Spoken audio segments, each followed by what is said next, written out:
Hello, everyone. Good evening. I, Dr. Rucha, welcome you all on behalf of Team Medflix. We have one interesting session today interpretation of chest x rays, the forms basic of everything, wherever we go in every specialty.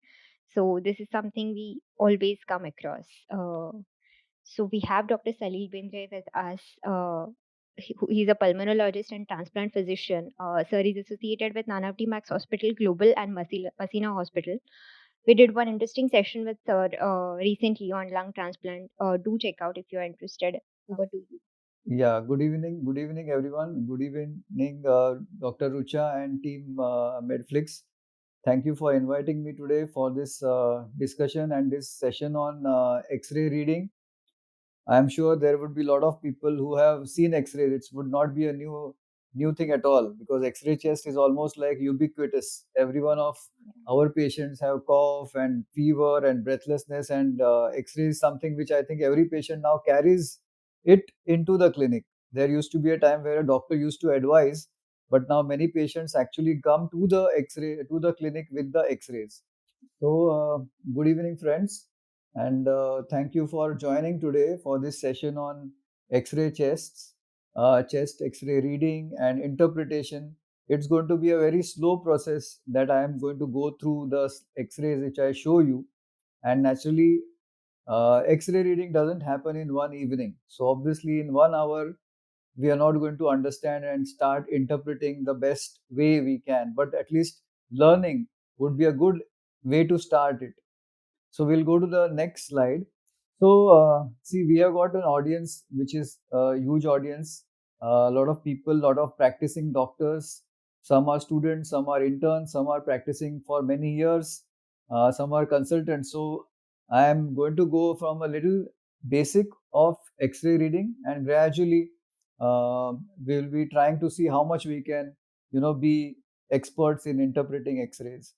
So as you can see, first of all, I have just put up a X-ray in front of uh, you. I would suggest each one of you start seeing these X-rays, thinking what they feel is there in this X-ray, so that each one of you can assess what you people can, understand from this X-ray. What is your inference? And then as we go ahead with the point systematic approach to X-ray, then we become a little more wiser to know this. So those who have logged in, first just take few seconds to go through this X-ray. Okay. Now this X-ray, whoever has seen and who have thought of it, is I will tell you the diagnosis, because finally what happens and what interests all of us is to know the diagnosis. So this X-ray, as someone said, could be a consolidation, could be a collapse, it could be a hydrated cyst. So there are many possibilities which come in. Okay, X-ray is rotated or not. So many things are there. We can see that there is an opacity. So someone would say it's a pneumonia, it's a mass. So I'll tell you straight away what the diagnosis is, so that we know where we stand at this moment of time. Yes, so Dr. Paras has picked it up perfectly. It's actually a aortic aneurysm. So it's an aneurysm of the aorta. Okay, so this is the way finally we need to land up, considering the differential diagnosis. Okay, differential diagnosis. So this is actually a case of aortic aneurysm. This is the X-ray which I just saw some time back in the clinic. Now we will go back and we will slowly go through the nuances of what is X-ray reading. Okay, uh, there is white black. Okay, there are different white black shadows on an X-ray. We can see a white shadow, we can see a black shadow, we can see something like a gray. So whenever I used to see X-rays in my college days, in my first MBBS days, I used to feel they are more like clouds. They are like black white, and I don't know what it is.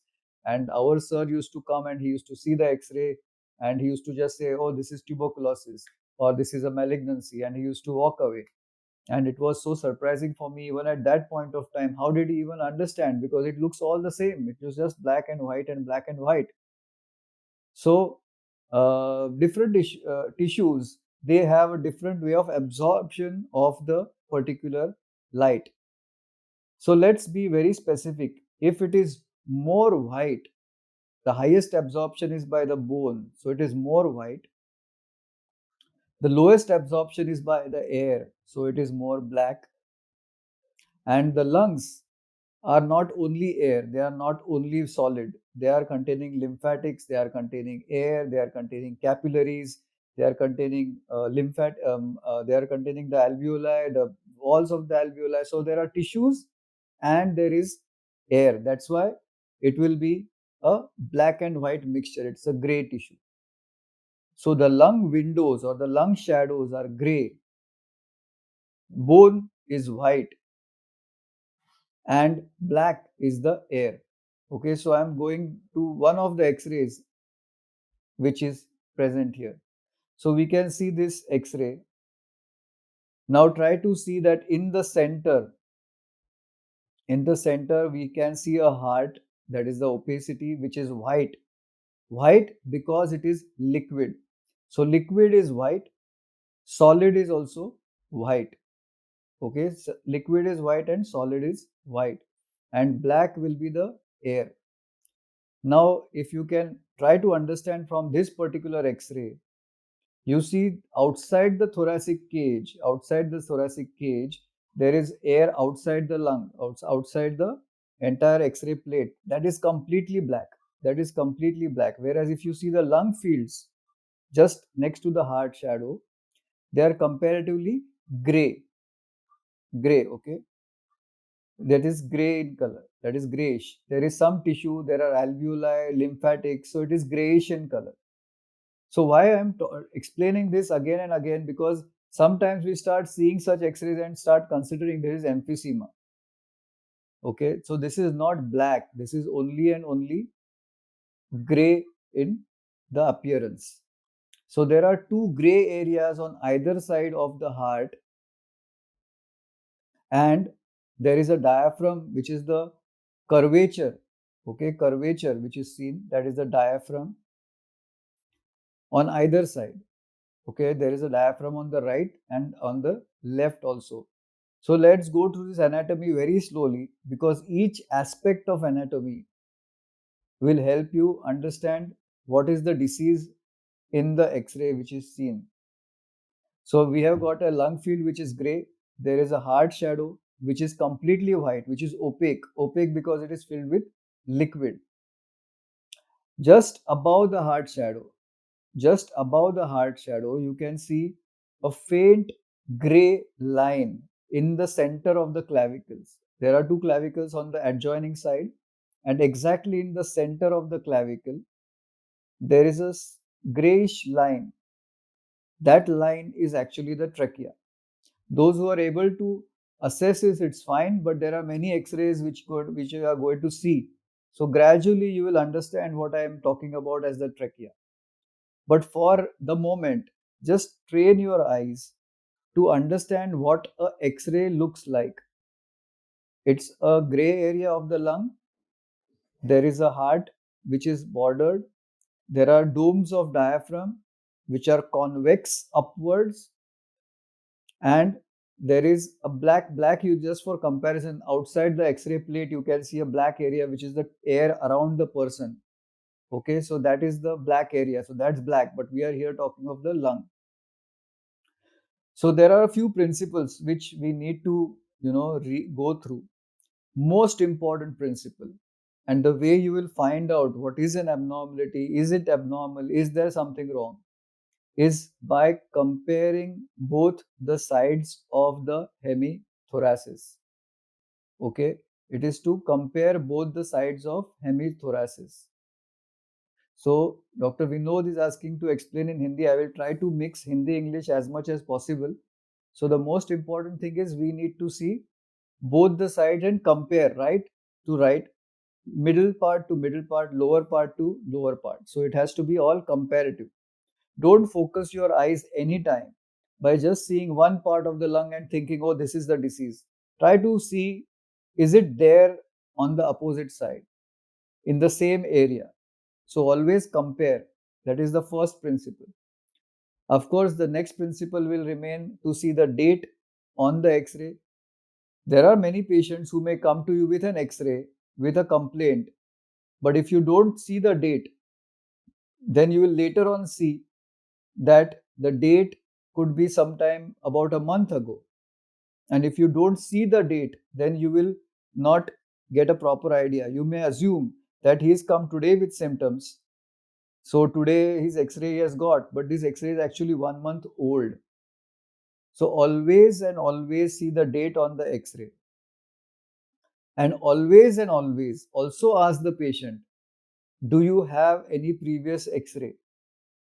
Even if it is maybe a weeks back, 15 days back, 1 month back, still you should try to ask him of a previous X-ray. So try to understand these principles. Unfortunately, in the rush of seeing patients and getting a patient's X-ray to be seen, we tend to forget these things. Don't do that. You always need to compare the sides of the X-rays. You need to have a previous X-ray. Also, please understand one thing. We are not here to see an X-ray and give a diagnosis of a etiology. Etiology diagnosis happens on either sputum or a biopsy or analysis of the fluid. Okay, that comes only after investigating the tissue. So if you ever see a doctor saying, I can see this patient's X-ray and it is suggestive of MDR TB, or it is suggestive of active TB, or it is suggestive of a particular type of cancer, it is not the correct way to think about. You need to just know the change in the structure of the lung. X-ray is a structure. So it is going to only change the solid, liquid. If is it more liquid, is it less liquid, is it more air, is it less air? It's only and only that. So try to understand the principles of this comparison and the date, and always think about the earlier X-ray. Now again, go through this very slowly. When you see an X-ray, however senior you are and however junior you are, first and foremost, find out the position of the trachea. It's an automated thought that you will be seeing the position of the trachea. It will be seen right in the center as a black line. Gradually, as we follow the trachea down, the trachea then ends into the mediastinum. Okay, that is the heart, the cardiac silhouette. And on either side, the junction where you see the trachea and the heart, just on the either side is the hilum. So three things should be the first thing which you should see: the trachea, the position of the heart, and the hilum. Again, unfortunately, when any one of us sees an X-ray, the first thing which our eyes goes to is a cavity or a consolidation or a tumor or a mass. And we forget to look at the trachea, the hilum, and the heart shadow. Okay. The next part comes the diaphragm, because you are going to follow it in a very, very synchronized manner. You see the trachea, you see the heart, you see the hilum, and you see the position of the diaphragm. So it finishes the mediastinum and the diaphragm. That's how you will have to train your eyes to read X-rays. Gradually, when you see thousands and thousands of X-rays, it all will happen like an automated reflex. Once you go through all this, then we are going to see the lung fields. Okay, we are going to see the lung fields. That is the area of the lung, which was the gray tissue which we talked about. So we are going to see the trachea, we are going to see the hilum, we are going to see the cardiac silhouette, we are going to see the diaphragm, then we are going to talk about the lung fields. If that is clear, then we'll go to a little bit of technical issues, which I think we can spend about 5 minutes on that before we start seeing X-rays. Okay, it's not the excitement of seeing X-rays. It is the excitement should be of understanding what is happening in this person's thoracic cage. So, if any of you have undergone an X-ray yourself, then I'll tell you the procedure. You are told to stand with the X-ray plate kept in front of you. Okay, the X-ray plate is kept in front of you.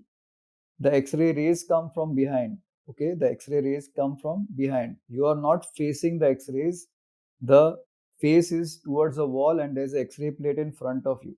That's why it is called as a PA view. The posterior anterior view means the X-rays are shot or sent from posteriorly, and it's a PA view. It's a posterior anterior view. Two, three things happen when your X-ray is done. And if you have noticed it, and if you have not noticed it, please remember, the person who tells you to do or take an X-ray, the technician tells you to keep your hands on your hips, okay, on the sides. It's a very important position. You need to keep the hands on the hips. He tells you to take a deep breath, okay, and then he does an X-ray. Now all these things change the X-ray plate.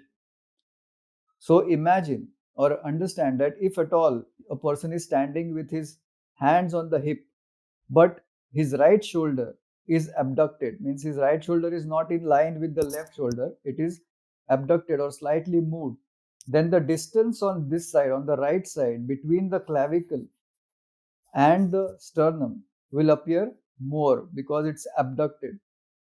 Now, if this is the position where the distance on the right side is more, the abduction is there, and he's not keeping his hand straight, the heart will appear to be shifted to the right side. The trachea will appear to be shifted to the right side. Okay, so that is what is called as a right lateral rotation. It's called right lateral rotation. So go back to the basics again, that we need, the patient stands, he is told keep your hands up, आपके हाथ आपके hip पे रख के खड़े हो जाइए, take a deep breath, and the X-ray is taken. Now if at that point, let's assume that the patient whose X-ray is being taken, he tilts his neck a little this way, okay, on the left side. An entire change of the rotation will cause a false impression that the trachea is shifted. It may give a false impression that the heart size is increased. So it is all important to understand that it should be not a rotated plate. Rotated plate can give rise to huge errors. And the commonest error which happens because of a rotated plate is an X-ray report saying cardiomegaly. Okay, because the heart appears to be big in size because it is a rotated plate. Either there is a left lateral rotation or a right lateral rotation, and that causes the heart to look very big and globular, and the impression which is written on the X-ray is cardiomegaly. Kindly get a 2D echo done. Okay, so we need to really remember that first of all, to understand an X-ray, you need to know whether it is rotated or not. So this is a quick expression of the rotation what I was talking about. You should always see if the medial ends of the clavicle, are they equidistant from the sternum? Okay, for sternum you may take spine as a marker. So spine and are the clavicles equidistant? So if the spine is, suppose there is more distance on the right side between the sternum and the between the clavicle and the spine, then that distance, then it will be a right lateral rotation. If there is more distance between the medial end of the clavicle on the left and the spine, then it's a left lateral rotation. And right lateral rotation will make the heart look more to the right. Left lateral rotation will make the heart look more to the left. Not only the heart, it will also make the trachea look as if it's shifted either to the right or the left. So it's purely a technical thing. Many times this creates a problem in people who have undergone a supine X-ray, means a portable X-ray, because when they are lying down, they are not going to keep their shoulders at an equal level. There is a high chance that either one shoulder is deviated or one shoulder is up or the hand is in a different position. And in a portable X-ray, there is a very, very high chance of a false cardiomegaly to be seen. So before we start jumping on, is this a mass, is this a collapse, is this a tumor, is it TB? I think first you need to know, we should try to reduce the errors which are technically related. Okay, that is just about rotation. There is one more slide which I had put up about penetration or exposure. So when we say an X-ray is taken, It is actually called as exposure. We are exposing the lungs to a particular amount of radiation. More the exposure, the lungs look more black. Lesser the exposure, the lungs look more white. So please remember, sometimes you may see black lungs and they are actually overexposed. Now, what is overexposed?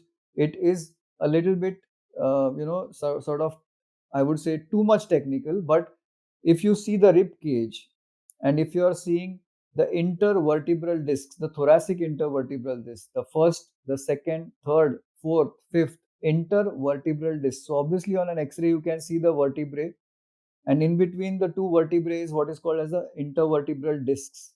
So if you are able to see more than 3 intervertebral discs, thoracic intervertebral discs, it is a overexposed plates, overexposed. So if there is overexposure, there is a high chance that the lung shadows will look more black. We will go through these X-rays. As I said, there are X-rays which I'm going to show you, but unless and until you really keep this as in the background of an X-ray reading, you will be mixing up and making unnecessary diagnosis. So if it is more white, then it is possibly an underexposed X-ray. If it is more black, then it is an overexposed X-ray. Now, each of these facts which I am telling you makes a big difference. If ever you see your patient's X-ray, your relative's X-ray, your neighbor's X-ray, they are going to talk to you as because they expect you to understand X-rays. And if there are two X-rays of the same patient 10 days apart, okay, you are treated a patient, say you are treating a patient for pneumonia or a patch in the X-ray, and after 10 days he comes to you with an X-ray which looks more white. The patch looks more white or more opaque. Don't get alarmed because there could be a difference in the exposure of both the X-rays, which is making you feel that this second X-ray it is more white, or the patch has become more dense, or it has become more opaque. So it would give you a wrong impression. My treatment is not working. Why are my antibiotics not working? Why has the disease increased? Why the opacity is increasing? But it may be neither of it. It may be purely because of the technical change or overexposure or underexposure that you may get a false impression that either the disease is worsening or improving. Okay, so first and foremost, again, I'm going to go through each point mentally, whatever you have heard. First and foremost, remember the date on the X-ray. Okay, it's very important to see the date on the X-ray. Second, always ask for the previous X-ray if they have. That helps you a lot. Comparison on X-rays help you a lot. Third, whenever you see an X-ray, compare both the sides, right, left, upper part, middle part, lower part, lower part. Compare them. Other important thing will be is it rotated or centralized? When it is a well taken X-ray where the shoulders are at an equal level, the X-ray is called as a well centralized X-ray. Then we should see whether it is overexposed or underexposed. Okay, overexposed or underexposed. Because underexposure means it will become more white, overexposed means it will look more black. And obviously we are going to look at the trachea first, then we are going to look at the cardiac silhouette. In between the trachea and the cardiac silhouette on either side, there is the hilum or the hilar structures. Coming down below the heart is the diaphragm, the convex right diaphragm, one space below the left, one space higher, left diaphragm is one space lower. And of course, we are going to talk about the lung fields, that is the lung zones. So this is just to know what we are talking of in terms of X-ray reading. I hope there are no queries or no questions or no doubts till now. We'll be moving on from here. And if you have any doubts, you can anytime put it in the message box and I will try to answer your queries as much as possible. It's going to be not so easy to finish off X-rays in an hour, as I said, but let's see how much we can learn from this particular session. So this is again to emphasize that fact. Now in the circle in the center, if you see it, you can see a particular black line or a gray line right in the center of that circle, more towards the 12 o'clock position. more towards the 12 o'clock position. That is actually the trachea. So that is the trachea. It's like a faint area because trachea contains air. That's why it's gray in color. All right. So that is how the X-ray, the trachea would look like. In the center, usually, in the center, there would be the sternum. And if the patient has undergone a surgery, especially we see patients with a cardiac surgery, either there is a bypass which has been done, so there you will see sternal wires which are seen around the particular area of the sternum. But I think right now you just remember that first of all you need to understand how the X-ray is to look like. Now also one more thing rather I missed, I should say, is that when I said the person is told to take a deep breath, why is it taken? Because when the person inhales or inspires and holds the breath, the diaphragms are pushed down. So the moment the diaphragms are pushed down, the lungs opens up. And since the lungs opens up, we can see the lung diseases or lung abnormalities much better in a inspiratory plate.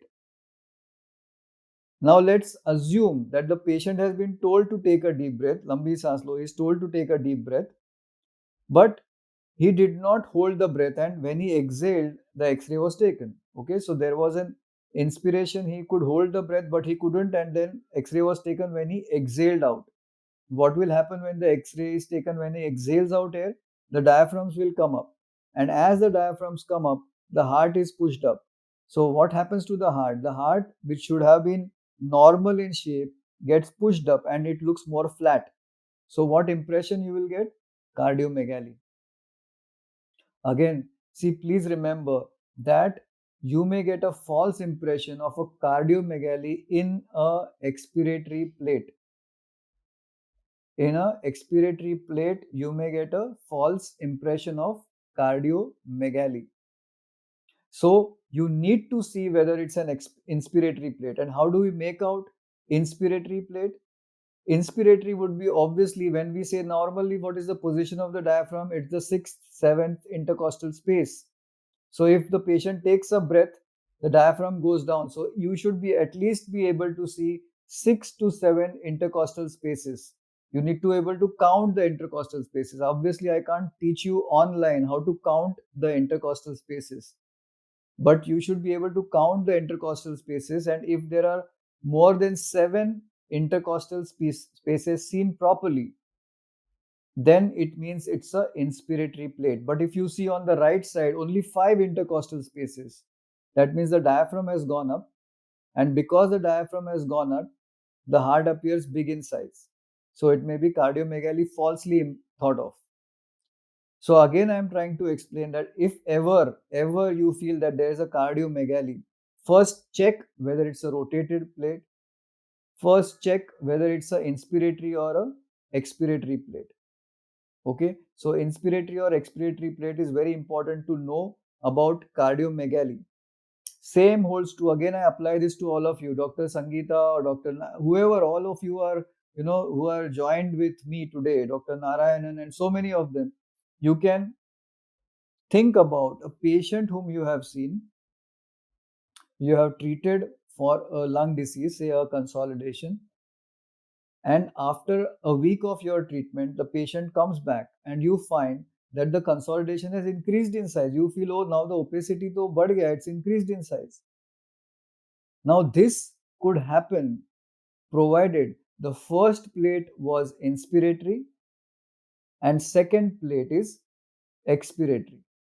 Okay, so if the first plate was inspiratory, the consolidation was well seen. Now the second time when the X-ray was done, though the patient should have been clinically good and X-ray should have shown better, but because of the expiratory plate, the diaphragm went up. Because the diaphragm went up, then the haziness or the consolidation came together and it looked more dense. Okay, so it came more dense on that. So you may get a false impression and you may say, now we should change the antibiotics. Patient is not improving. The density has increased. It was lesser earlier. It has more now. But don't be under that dilemma, because inspiratory plate and expiratory plate can causes a lot of errors. All right. So inspiratory, at least on the right side, you should be seeing the 7th intercostal space and downwards. Okay, that will be the way it is. Now, for those who are unable to understand about the counting of the rib cage, in the X-ray which is in front of you, I am sure you can see the ribs. And if I tell you trace the ribs, then your finger should go actually to the spine, and you should start tracing the ribs from the spine downwards. Okay, so it will come to the spine in the center, then the rib, then the next below that rib, the next rib. So that's how you will count from above downwards. So start from the first thoracic vertebrae, then you come down second rib, third rib, fourth rib, fifth rib, and of course the spaces between those ribs will be the intercostal spaces.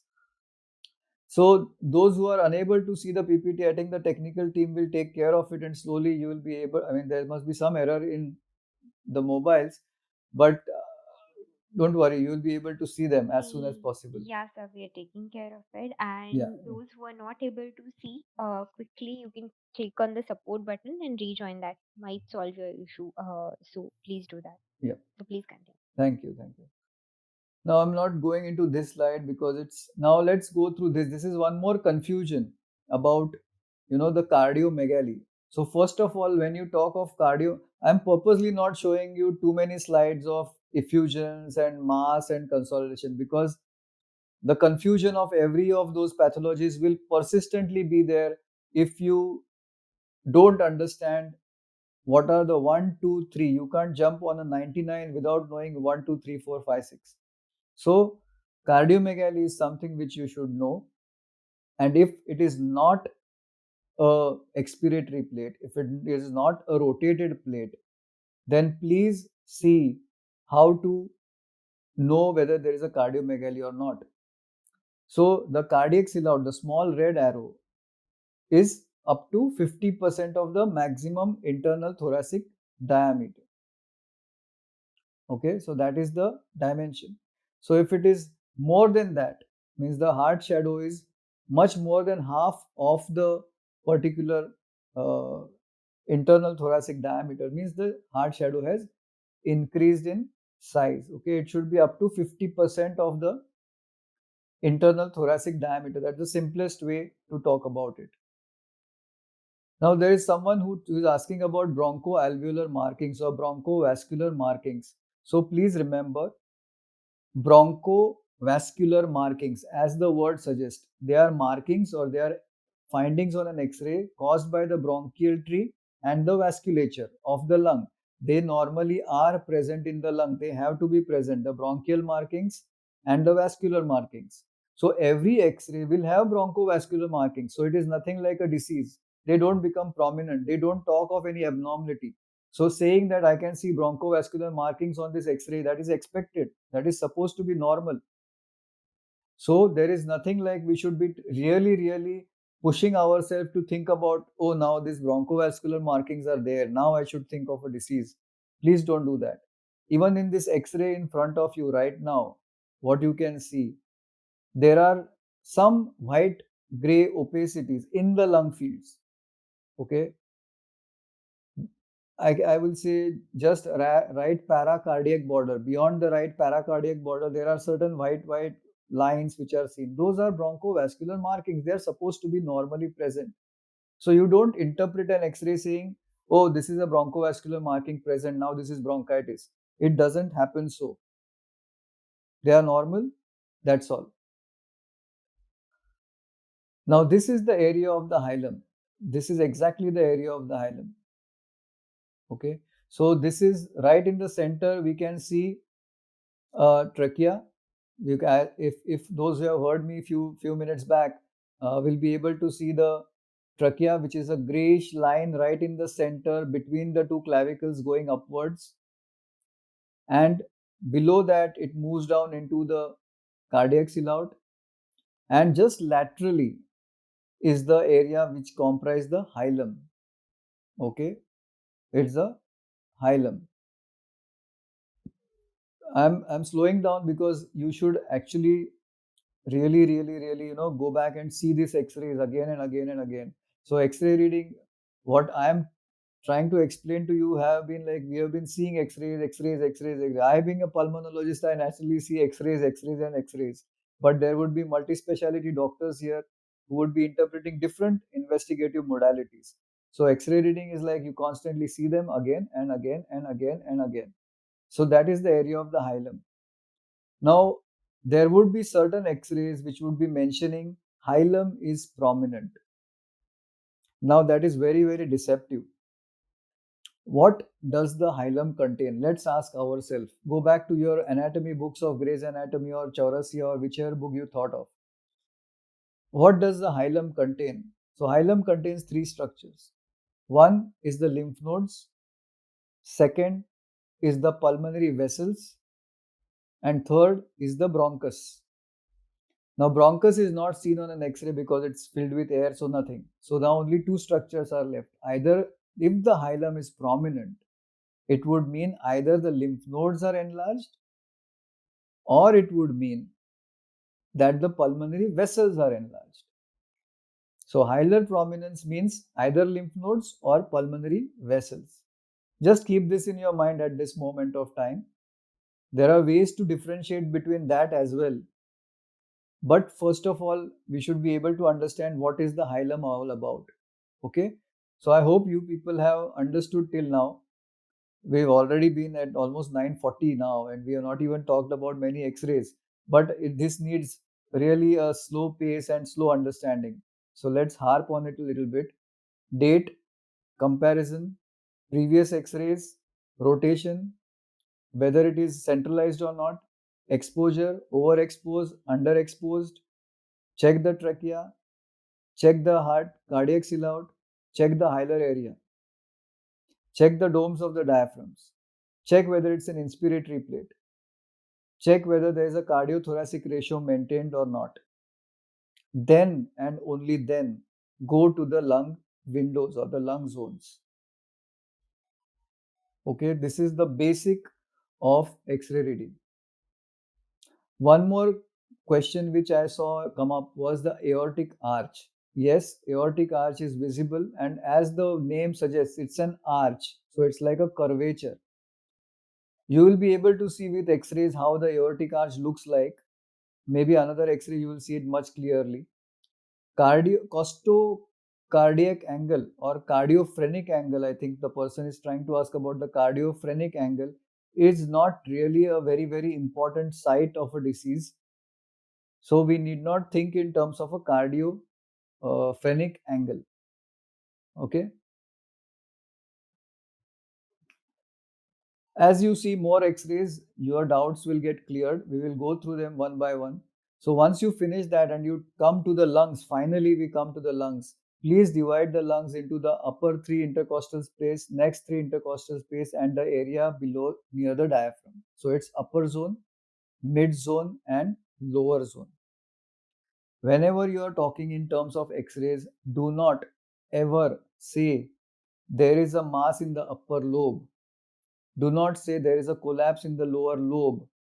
Do not say there is an infiltrate in the middle lobe. Lobes are something which are to be discussed when a three-dimensional picture is given to you. Here we are talking of X-ray as one-dimensional. We are seeing only from front. We don't know how deep it is, where it is aligned, whether it is lateral, whether it is posterior, whether it's anterior. We never know. So you need to talk in terms of a zone. If you have a lateral X-ray, you may get a fair idea whether it's in the upper lobe or a middle lobe or a lower lobe. But for that, you need a lateral X-ray, lateral view. But as of now, right now, you should just remember that it's the upper zone, upper zone. Always and always and always compare upper zone, middle zone, lower zone, lower zone. Don't do right lung, upper zone, mid zone, lower zone. Never do that. You should be compare, compare, compare. Now, let's go through the basic X-ray after whatever we have heard of right now, till now. Think and go through all the points. You can see on the right hand corner a letter R written. It is very, very, very important because it indicates the right side of the patient. And there could be some patients who may have a situs inversus or a dextrocardia. So you should always insist or at least look upon where the right R is written. Okay, it's written it's every time in an X-ray plate it is mentioned. Now each of you go through this X-ray. Think of all the points which we just now discussed to yourself. Think for yourself.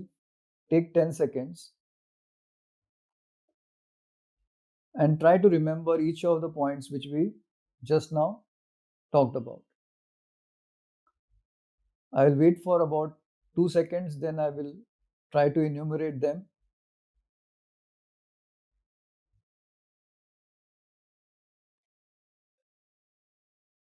So if each one of you have gone through, then I want each of you to know that you could have seen the trachea.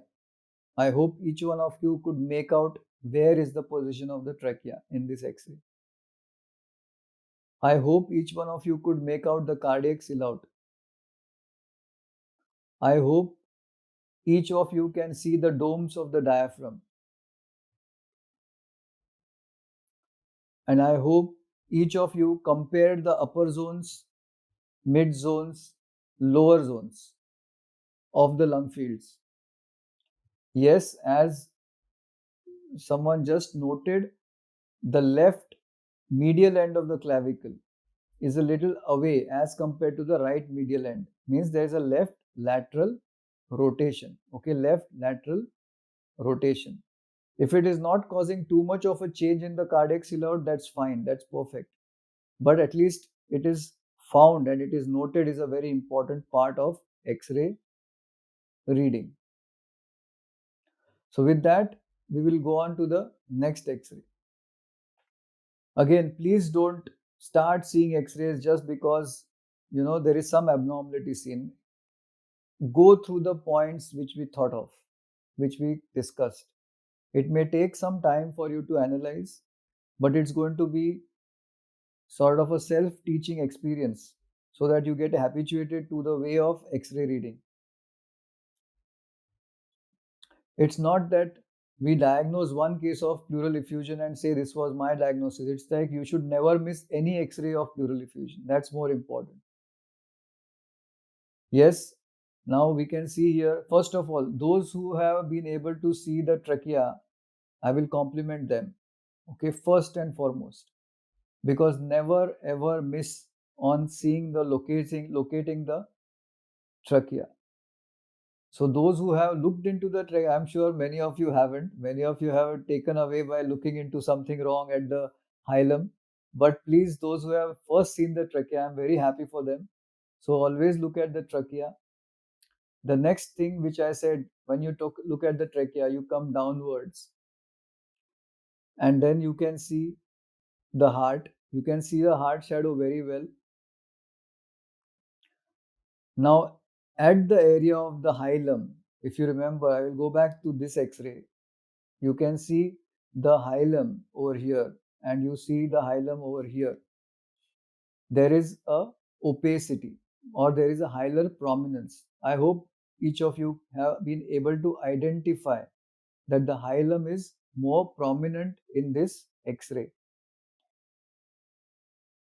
And is it more prominent on one side or both sides? Answer it yourself. So, no, Dr. Paras, please don't say that. Dr. Paras is mentioning sarcoidosis. I do not want, I would request you to refrain from diagnosing the etiology. Please avoid doing that. However great, however good we are at reading X-rays, we should refrain ourselves from coming to a etiological diagnosis on an X-ray. Okay, we'll come to that, no doubt. Finally, we are going to head towards that as well. So both the hilum are prominent. Both are definitely much more prominent than the normal X-ray. And if you have found that, that is also more than enough. I am really not concerned about which size is more, which size is less, and how big it is, and all those things. You have been able to identify hilar enlargement, perfect. Now, what are the two structures in the hilum we said which can give an abnormal X-ray? One is the lymph nodes, and second is the pulmonary vessels. That's all. So stick to that. We are not here to having a vision which goes through and we can see those lymph nodes. No, we are not going to do that. So my differential would be bilateral hilar prominence, possibly lymph nodes, possibly pulmonary vessels. Now, there is something in medicine which is always called as a differential diagnosis, and we have to enlist the differential diagnosis based on what is the most probable cause. So, some person has not been able to locate the trachea. So, I think you should be trying to see right in the center of an X-ray, center of the X-ray, starting from the area of the neck, and you will see a faint grayish line, which is the trachea. If you trace it down, just right paratracheally, I don't know how to, sort of move the finger or maybe point marker on this, but on the right paratracheal, right side paratracheal also there is an enlargement. Okay, there is an enlargement or a prominence. You see an X-ray before this. This is the normal X-ray. Now you exactly put this X-ray in that place and you will find that the hilum are enlarged. That's all. So we'll stick to this, that there is a widening of the hilum. Now let's go to the next step. When we say opacity, when we say opacity, it means that the air in that area is becoming less and the solid in that area is increasing. Okay, solid is in that, solid or liquid. Both solid or liquid will give rise to opacity. Haziness means whiteness. Whiteness means opacity. So if you see a opacity on an X-ray image, then three things you need to locate or find out. You should be like detectives, whether it is localized or it is diffuse. Localized means only in one particular position, or it can be throughout that particular area. Is it homogeneous? Is it completely opaque, or there is patchy opacity? Opaque, black, white, black, white, black, white. If it is black, white, and patchy, it's called inhomogeneous opacity. Is there a shift of the mediastinum or not? Means, is it the trachea moving on either side or getting pushed on the opposite side? So try to remember these 3 points. Is it localized or diffuse? Localized would mean there is a border to it or a margin to it. Homogeneous means it is completely opaque and with or without a shift of the mediastinum. Okay, so have you memorized this? So inhomogeneous would mean as heterogeneous, same thing. It just means that it is not completely white. I'll give you an example. The cardiac opacity is completely white. So it is homogeneous. Okay, we will see how the homogeneous opacity looks like. Now these are clear-cut, diagnosed cases. So I have just put this as a simple thing to remember how to talk about X-rays. Now, if you see this X-ray, go stepwise, please. First of all, try to localize the trachea. If you are able to localize the trachea, excellent. If you are not able to localize the trachea, that's also excellent. Okay, it doesn't mean that you are unable to make out X-rays. It's relaxed, it's fine. Just below the trachea, there is a cardiac silhouette. All right, you know that the trachea and the heart, and the trachea and the heart together comprise the mediastinum. Together comprise the mediastinum. So mediastinum may move together. It may move on one side or get pushed or pulled on the other side. So what you need to know once you see the trachea, is the heart in position or not, or is it shifted to the right side? How do we know whether it's shifted to the right side? Right paracardiac border is just outside the spine. Okay, the right paracardiac border is just away from the spine. But in this particular X-ray, you should be able to appreciate that the right paracardiac border is much more to the right side, which means the heart silhouette or the cardiac silhouette is shifted to the right. Some people may not be able to appreciate because they have not kept the normal X-ray in their mind. So try to keep a normal X-ray in your mind and then put this X-ray image. You will find that the X-ray is pushed, the cardiac silhouette is to the right. Now, if you feel that the heart or the cardiac silhouette is to the right, there has to be something which has pushed it. Heart cannot just move to the right by itself. So there is something, either something which is pushing it from the left to the right or something which is pulling it from the right itself. So we take help of the next thing. We have talked about the trachea, we saw the heart, now we take help of the diaphragm. Okay, we take help of the diaphragm. So what is seen in the diaphragm? Now you try to see the right diaphragm, try to see the left diaphragm. Can you make out the left dome of diaphragm? Yes, you can.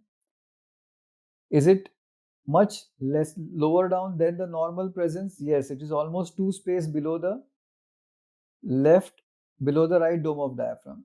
It is come down. So there is a diaphragm which is pushed down.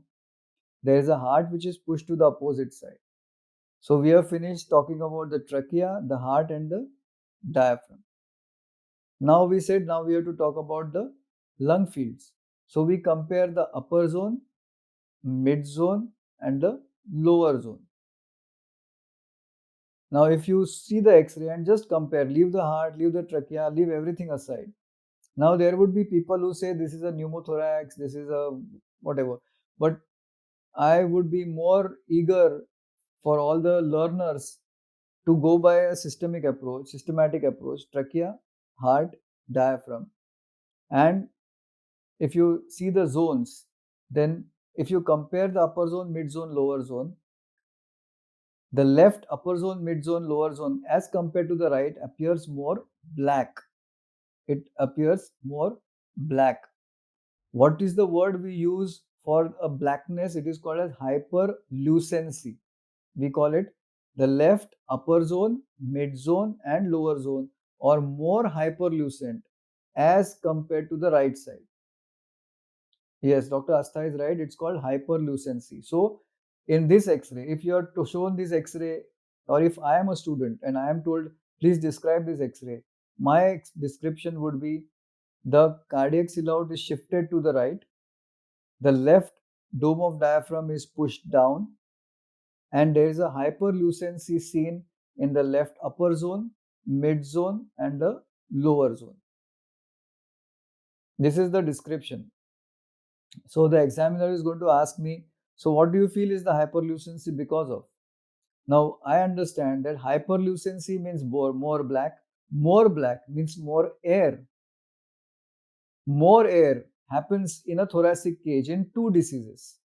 One is in the pleura, which is called a pneumothorax, or it can be in the lung, which can be a large bulla. Bulla is a air-filled cyst. Okay, air-filled cyst.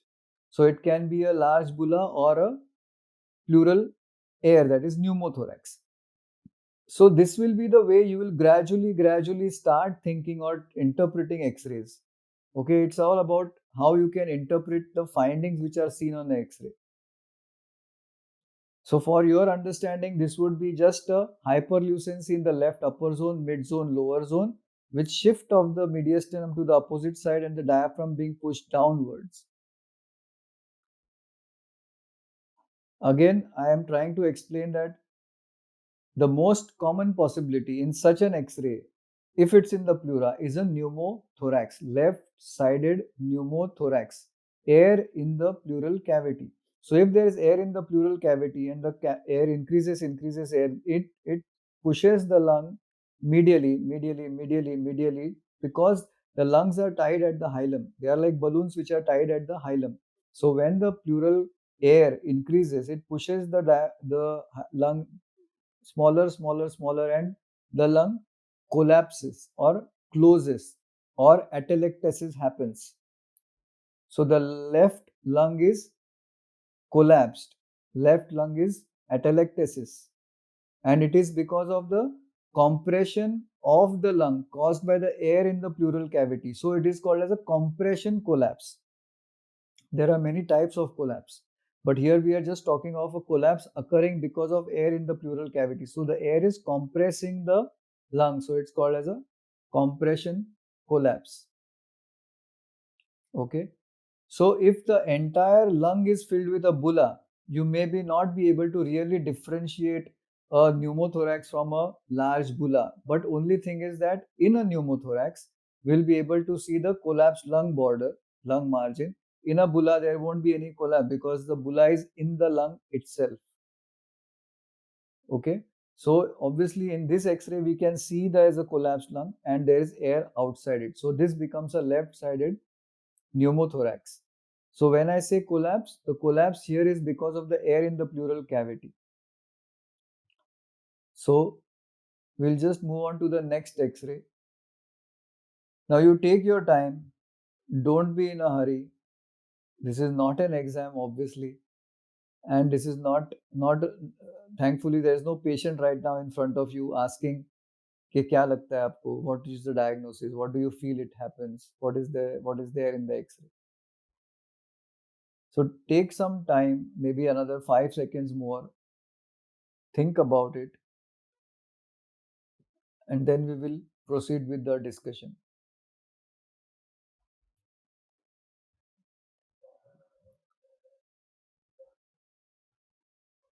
So those who have been able to, sort of think about what's happening in this X-ray, I would like to ask a simple question to all of them. Did you locate the trachea?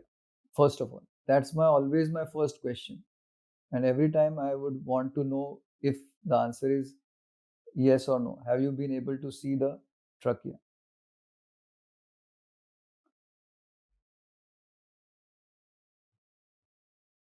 So definitely the trachea is seen in this X-ray, and I will tell you where the trachea is seen.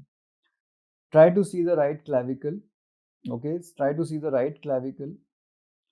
The medial end of the right clavicle, you can see near the medial end of the right clavicle, you will see a slanting gray line. Slanting gray line. Okay, it is towards the right, it's almost coming to the right clavicle, medial end of the right clavicle. It's a slanting gray line. Gray line is because it's air in the trachea. So there is a trachea which is seen, definitely it is seen, and it is actually almost at an angle towards the right clavicle. So that is the trachea. So in this X-ray, if we go systematically, you can see the trachea is to the right. The left heart border is seen, right heart border is not seen. So we don't know where is the right heart border. But more probably that the right heart border is gone to the right because the left heart border is hardly on the left side. But at this moment, we'll stick to only one thing. I can see the trachea. I don't know about the heart. That's fine. So the trachea is to the right side. We can't see the right dome of diaphragm, so I don't know what's happening on that side. So let's keep at that only. I can only and only see that the right side trachea is to the right. So let's see what is happening in the lungs. Compare the upper zone, mid zone, and lower zones. When you compare these zones on either side, you can actually see that the upper zone on the right side is opaque as compared to the left upper zone. Right mid zone is opaque as compared to the left mid zone. Right lower zone is opaque as compared to the left lower zone. So there is a opacity in the upper zone, mid zone, lower zone on the right side as compared to the left zone, the left lung. Now, when we talked of opacity, we need to know whether it is, just go through those points which I said, whether it is localized, whether it is homogeneous, or with or without shift of the mediastinum. Okay, so we'll answer these three questions. Is it localized? It is completely opaque. So there is nothing like a small localization. It is the entire right hemithorax. Here we use the word right hemithorax is completely opaque. Completely opaque. Is it homogeneous? Yes, it is homogeneously opaque. Okay, so there is nothing like a border to it. It's completely homogeneously opaque. Is it causing a pull of the mediastinum? Yes, it is causing a pull of the mediastinum. So we have got all the answers now. There is a pull of the mediastinum. There is something in the right hemithorax which is completely opaque. Opaque means either solid or liquid. That also we know, because black means air, white means solid or liquid. So can it be liquid? If there is liquid on the right side of the lung would be pushed to the opposite side. So that is not happening. So it is not liquid. So that means that the entire right lung is closed. Because there is no air in the right lung, all the air has gone away. So the tissue has come close together, and now what you can see is only and only the tissue in the lung, or the lung tissue. So this would classify as a collapse of the right lung. Collapse of the right lung. Okay. In simple word, it would be just a closure of the lung on the right side. So all the air has gone away. What is left is only the lung tissue. Lung tissue without air looks white. So it is a complete collapse of the right lung. Okay, so it is something which is pulling, and that's why we are calling it a collapse. If it would have been a tumor, say someone says, one of you may say, but why don't we think it's a solid growth? Solid growth is also tumor, so it will look white. If it grows and grows and grows, it may actually push the heart to the opposite side. Okay, so this is, at this moment we can just say it seems to be a right lung collapse. Now there are differential diagnoses, there are causes, which we will discuss for 5 minutes. So what could be the cause? Let's assume that we are all correct, that yeah, okay, this is a collapse only. Why should there be a collapse in a patient?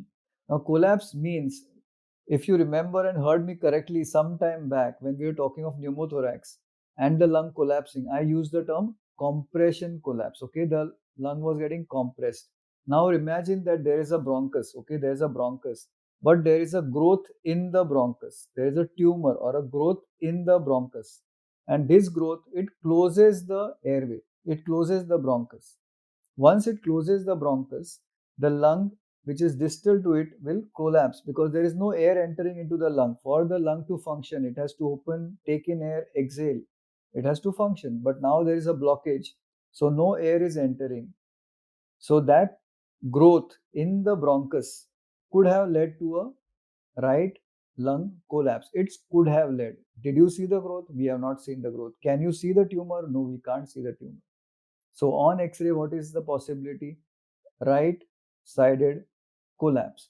If it is because of a tumor which is blocking the bronchus, then it is called an obstructive collapse.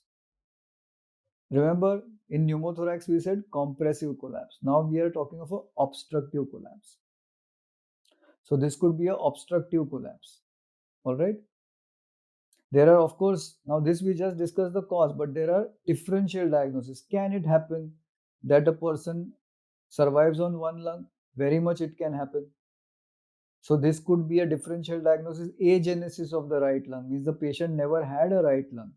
So there was nothing but fibrous tissue, thick tissue, and it just kept the trachea to the right. The lung was not there. So it could be agenesis of the lung, which also means that if the patient has been operated and his right lung has been removed, which is called pneumonectomy, the X-ray would look similar.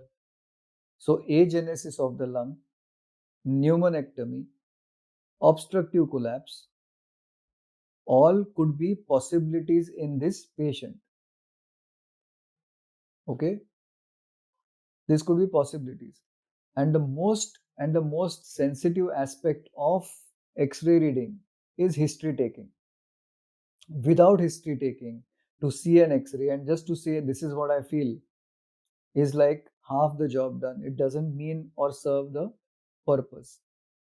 All right. So you need to have an history, but in this particular X-ray, it could be agenesis, it could be pneumonectomy, it could be obstructive collapse. All right. This would be the terminologies we need to use in this X-ray. So, good night, everyone. Thank you. Thanks, Good night. thanks a lot, sir, for your time. Thank you. Thank you Hope so to see much. you. Bye bye. Thank you. Bye. Bye.